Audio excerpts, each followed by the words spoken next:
প্রিয় দেশবাসী, আসসালামু আলাইকুম। আমি এখন আছি 40 থেকে 50 ফুট উপরে আমার বাড়ির আঙিনায় নিজের গাছের আম পাড়ছি। তো এগুলি আমরা নিজেরা খাবো এবং মানুষকে দিব। অনেক বড় বড় আম, যা প্রতি বছরই হয়ে থাকে। প্রতি বছর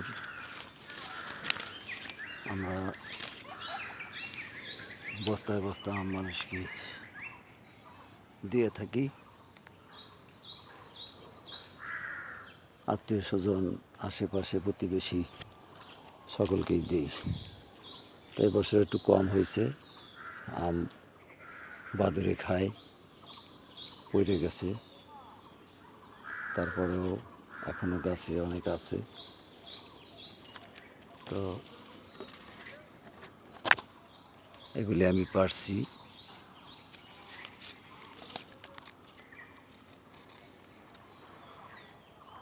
সঙ্গে ব্যাগ নিচ্ছি, বাইরে বাইরে ব্যাগে রাখতেছি।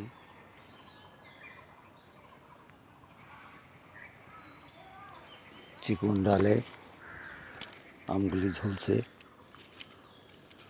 আগে এক সময় গাছে উঠতে পারতাম না, তাই আশেপাশের লোকজনদেরকে ডাইকা ফল ফ্রুট পাড়াইতে হইতো। এখন জগিং কইরা, ব্যায়াম কইরা, দৌড়িয়া স্বাস্থ্য শরীর কন্ট্রোলে নিয়ে আসছি। এখন সব ফল ফলাদি নিজেই পারি, বাড়ির নিজের গাছের। তো নিজের বাড়ির ফল ফলাদি ফলাইয়া নিজেরা খাইতে, মানুষকে দিতে, খাওয়াইতে একটা আনন্দ যা কল্পনাহীন। তো ভালো কিছু করার মধ্য দিয়ে ক্ষেত খামার, শাক সবজি, তরি তরকারি, ফলমূল আমরা কিছু না কিছু যদি চাষাবাদ করি, তাহলে অচিরেই আমাদের দেশের অভাব অনটন দূর হবে। আমরা অভাব অনটন দূর করতে পারবো।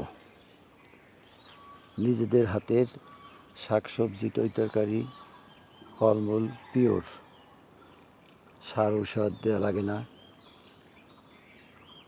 যেগুলি কিনে খাবেন, ক্ষেত খামারের বিভিন্ন কীটনাশক ব্যবহার করে, সার ঔষধ দিয়ে থাকে।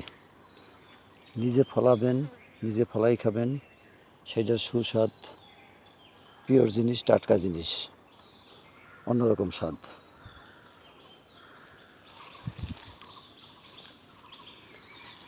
আমি আম পাড়ার জন্য জানলার উপর দিয়ে নেট দিয়েছি। নিচে নেট দেখা যায়। এই প্রায় 40-50 ফুট লম্বা নেট দিছি। এখান থেকে ছিপ দিয়ে আম পাড়বো, যা ভিডিওতে ভালো দেখা যায় না। আম চিকুন চিকুন ডালে আছে, ঝুলছে। এখন পাকা পর্যায়ে প্রতিনিয়ত পড়তে থাকে, মানুষ খাইতে থাকে, নিজেরাও খাই।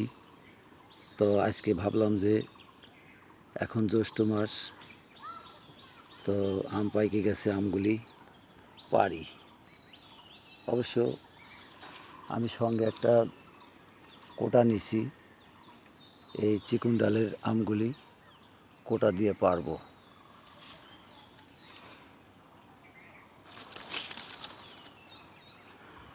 আশেপাশে ছড়াই আছে চিকুন চিকুন ঢালে অনেক আম, যা মোবাইলে ভালো দেখা যায় না।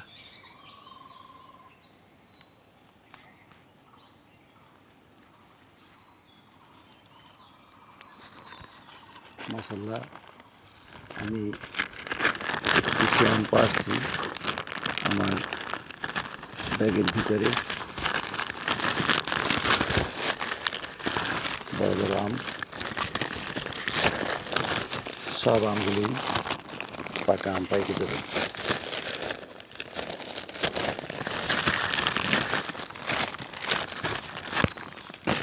সব পাকা আম।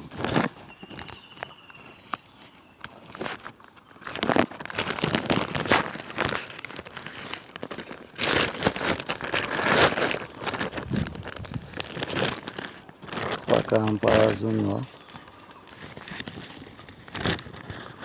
অনেক ভালো লাগে, কষ্টও আছে, তবে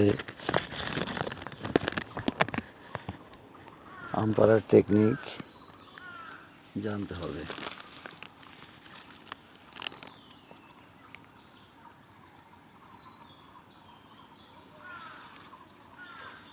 আপনিও চেষ্টা করলে পারবেন, স্বাস্থ্য যদি ভালো থাকে,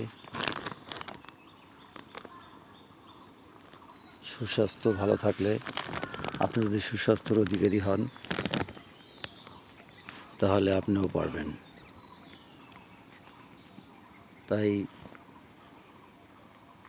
আমরা ভালো কাজ করব,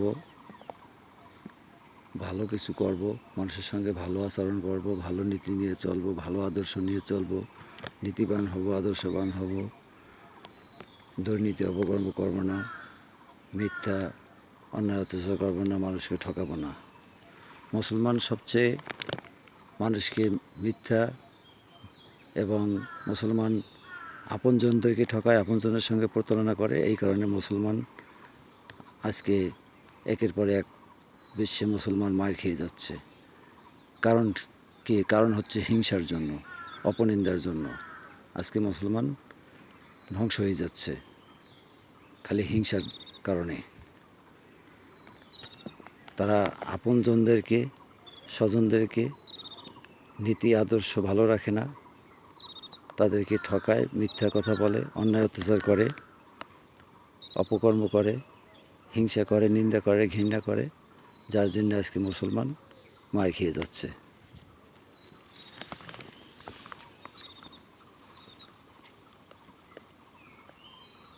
তো সকলকে ধন্যবাদ। সবাই সুস্থ থাকবেন, ভালো থাকবেন। আসসালামু আলাইকুম।